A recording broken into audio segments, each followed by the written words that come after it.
Yeah. To kai. Sultan on the beat. Yaro mai zamani. Rayuwa na.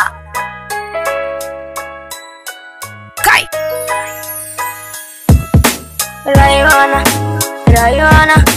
Sultan na tuno da rayuwa na. Sultan na tuno da rayuwa na. To kai rayuwa na. Sultan na tuno da rayuwa na. Kai rayuwa na. Sultan na tuno da rayuwa na. To kai na rayuwa na. An haife ni ne garin Kanawa. Kano ta daba sai ku ce tumbi na giwa.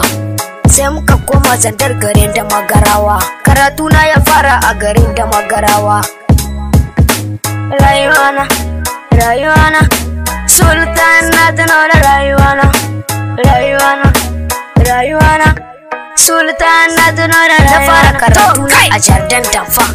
Daga nan na dora sai na je Ecole Primaire. Na samu certificate na zarce zuwa college. Wata project ta dauke nan na koyi aiki. Shebede a station ne ta bani mai. She izar pro amplua gare su bani rai. Jinjina gare ku sai na ce barka da aiki. Rayuwa na.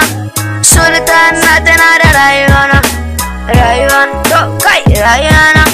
Sultan na tana da rayuwa na. To kai Sultan na tana da rayuwa. Dole ne na kara gode Allah. Ubangijin da shi ya yi to alhamdulillah. Masha Allah. Sannan sai ya bambai wani ke tarera waka. Fans masoya Allah ya bani. Haters magiya na ai dole ne ku bar ni. Lokaci na ne ya zo ni ne mai zamani. To kusa mai laya ya kiyaye mai zamani. Ko da yaushe in na kama big bana yin rauni.